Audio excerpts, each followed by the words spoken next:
Les députés nationaux et sénateurs des provinces du Nord Kivu et du Sud Kivu viennent d'avoir un entretien à bateau rompu avec son Excellence Monsieur le Président de la République sur la situation qui prévaut à l'est du pays, particulièrement la ville de Goma.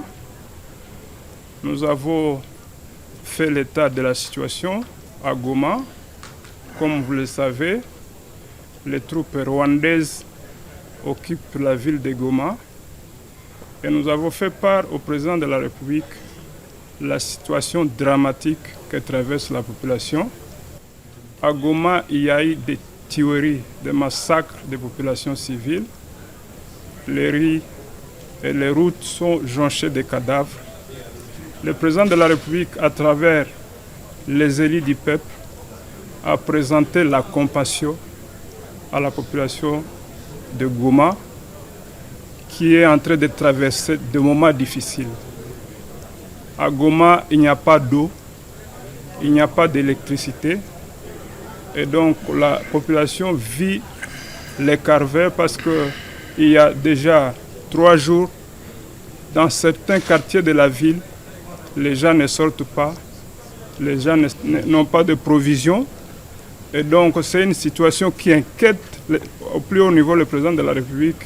Nous avons trouvé qu'il est serein et il est à la fois préoccupé par cette situation qui est là-bas, mais déterminé également à en finir une fois pour toutes. Nous avons échangé avec lui. Il nous a rassurés par rapport à toutes les stratégies qui sont mises en place pour chasser l'ennemi. Nous avons parlé de l'aspect humanitaire qui est très important parce qu'aujourd'hui, vous avez beaucoup de déplacés dans les 2 provinces, mais également des déplacés qui sont en train de partir dans d'autres provinces voisines. Il nous a rassuré que des dispositions sont mises en place pour la gestion de ces cas de déplacés pour cette question-là humanitaire. Il y a une voie que la RDC a prise depuis plusieurs années, c'est la voie des élections.